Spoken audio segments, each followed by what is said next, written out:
Hey y'all, welcome back to the ranch. I'm Jared Paul, and I have all of my trees out for the season that are going to be out. And with that, I pruned anything that needed to be pruned and repotted anything that needed to be repotted. So it feels really good to have that check in the box. But I do have two trees inside that need my attention. One is my Cascading Juniper Bonsai.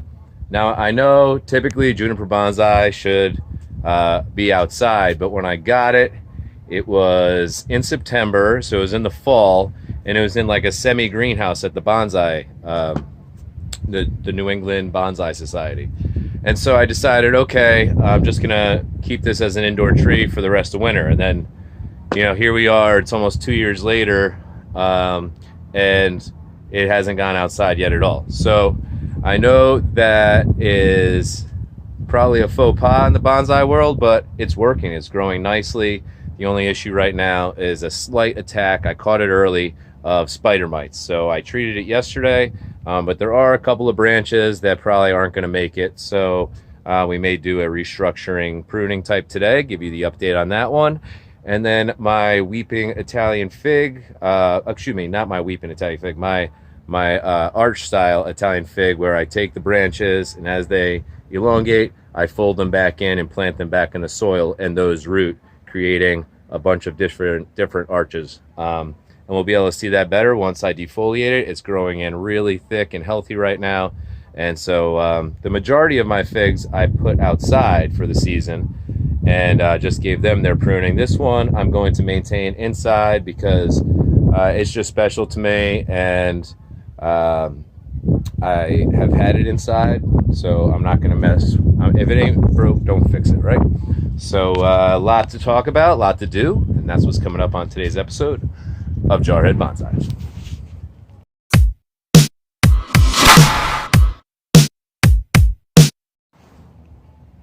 All right, y'all. So I'm going to start with the relatively easy one first. We're just doing a defoliation today, and then I'll show off, all the progress we've had as far as thickening up, if roots have taken, branches have taken.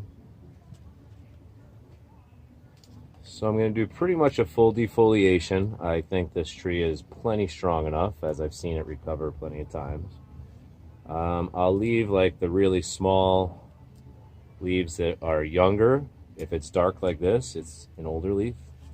So I'll leave some of the younger growth just to help other back budding, and so the tree doesn't lose too much energy. But there's so much sun in the house right now because my ranch is pretty much all windows.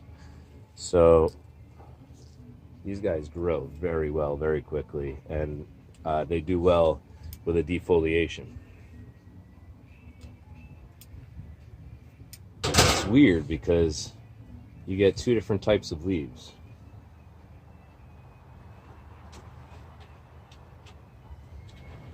So this is the one I prefer, but it's interesting. This is coming in. I wonder if it's some sort of hybrid. I got it. This thing was literally a nub in the back, like, bastard section of the nursery. And my buddy Doug, who works there, was like, if you really want it, dude, you could pretty much have it. I think he maybe charged me $4.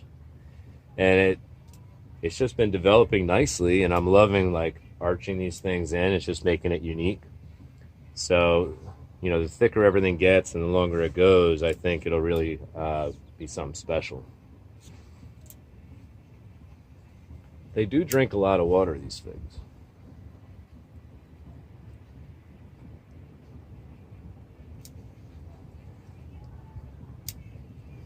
All right, just a couple more here.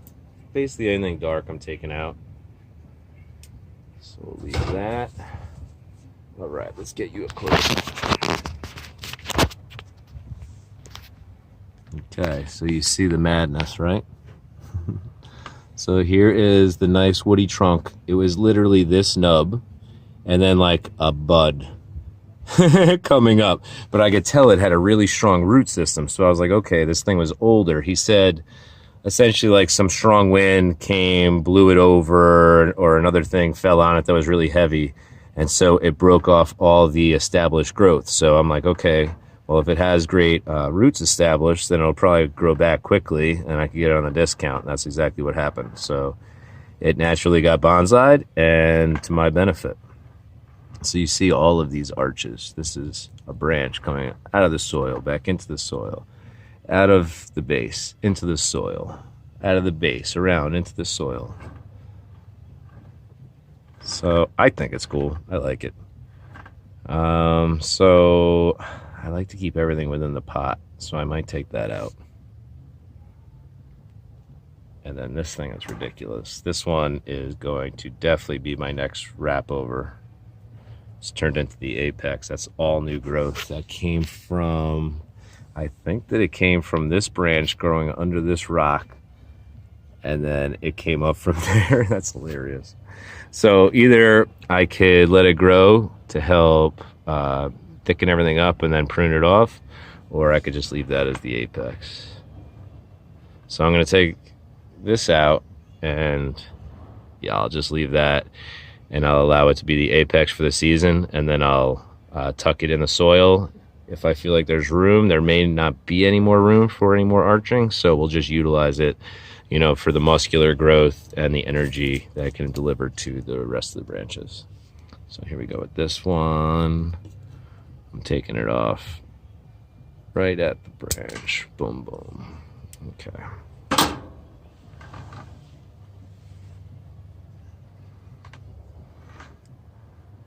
It's totally gnarly. I like it.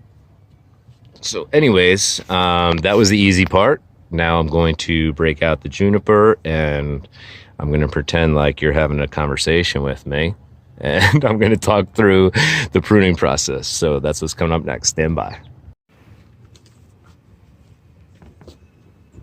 All right, y'all. So here is the juniper bonsai, and this is its first experience outside. So I'll review this video afterwards so that I can verify that you could see how vibrant and green and refined this is growing. I feel like this was the best value that I've ever gotten out of any plant, tree, anything. I barely paid anything for this plastic pot. I barely paid anything for the bonsai soil it came with. I already had the Osmocote Plus fertilizer, and I think this tree was maybe $8. And being somebody who grows things from seed, I know that like it had to be 4 or 5 years old before I got it, and then $8. I'm like, oh my gosh, it honestly makes me a little apprehensive. You know, if I was to ever think, okay, maybe I could do this for a living, I really don't think I could. You know, like a semi-retirement gig, like when I wanted to stop doing my health specialist gig. So anyways, I think I saw a comment on Nigel Saunders' page recently about somebody getting into bonsai or going to college for, you know, botany or something, wanted to get into bonsai and talking about doing it for a living. And Nigel gave some awesome advice. He was like, look, basically, like it's an art form, you know. The arts aren't for, you know, monetary gain, unless you're, you know, somebody who is invested in something, you know, like you own the ballet company or you own the orchestra house or something like that. Like typically, you know, art is a labor of love, not a labor of money. So that is exactly what Nigel said. Like basically, yeah, you can do it. It's very difficult. You need to do your research before you jump right in, and definitely make sure you want to do it for a living. And he was realistic about it, and I respected that. So good on you, Nigel, if you watch this video. You might have saved that young man a lot of debt and pain and tears when he's just really excited about bonsai right now, but he doesn't realize it could be the perfect accoutrement to, like, you know, a career that has financial security. How about that? You know, I love the saying, if you do what you love, you never work a day in your life. And that's true for me. I absolutely love working with my clients. helping them through their problems, helping them with their nutrition and fitness, learning how to cook organically and using new age techniques that don't involve frying or breading or anything like that. You know, I love my job. I really do. It's a lot, especially right now, because people need me so much more. But it's very rewarding. And I feel like this is the perfect complement to it, because other than me talking right now, it's pure silence. I could just sit here in silence if I wasn't sharing with y'all.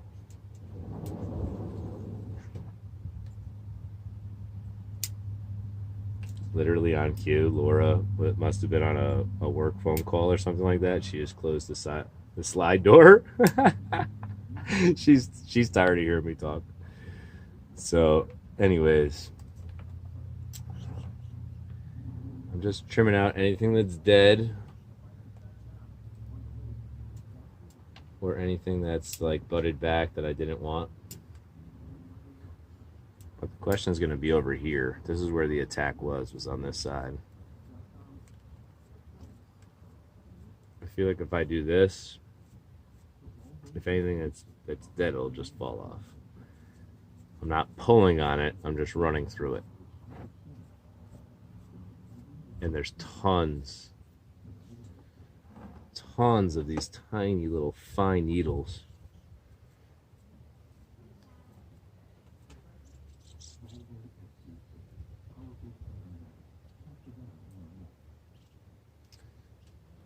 Yeah, so it looks like a lot of the places where I pruned last year, it doubled up. It budded back. It made multiple branching. So I really like that cascade. And there was not as much damage as I thought. Hopefully these ones will hang on.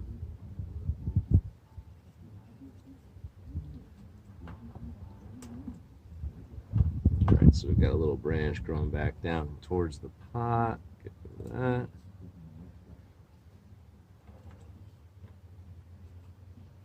I feel like there's two quintessential bonsai trees, and that's the Juniper, right? That looks all gnarly, right? There's all these like single seed junipers and all those things. People take those 800-year trees and they Yamadori them. I feel like you should just leave them, but that's my personal opinion. And then the Japanese maple. I feel like those are the two, like, all right, that's where you start. And then I don't have any Chinese elm, but I guess that is also a popular one. But when I think of bonsai, I think of Japanese maples, so the Acer, and I think of the Juniper. If you're new to the channel or you just want to throw it out there, let me know what you think of when you initially think of bonsai. Please do. A lot of growing my first year in seedlings. I invested in just having a lot of young trees that didn't look like much, didn't do much. All I had to do was feed them nutrients and water, sun, try to get them outside when possible. And it's very laborious, like it's a lot of, I love it, but you really got to do a lot just to get them to even be the trees that you could buy easily at a nursery. So I just feel like growing things from seed, just like getting chickens from eggs or starting from scratch on anything, is always my preferred way to do things. I want to mentally always slow down and remember that there's a process to everything. So start at the beginning, enjoy each part of the process, focus on each part of the process, and don't try to rush to the end. It's rewarding mentally and aesthetically. I feel like I love this thing right now. Let's take a look at it. So you see that nice green healthy growth there?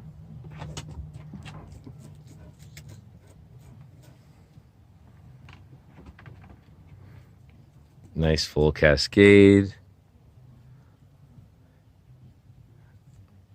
Sometimes I go back and forth on whether I just want to have it all going out to one side with this gnarly trunk.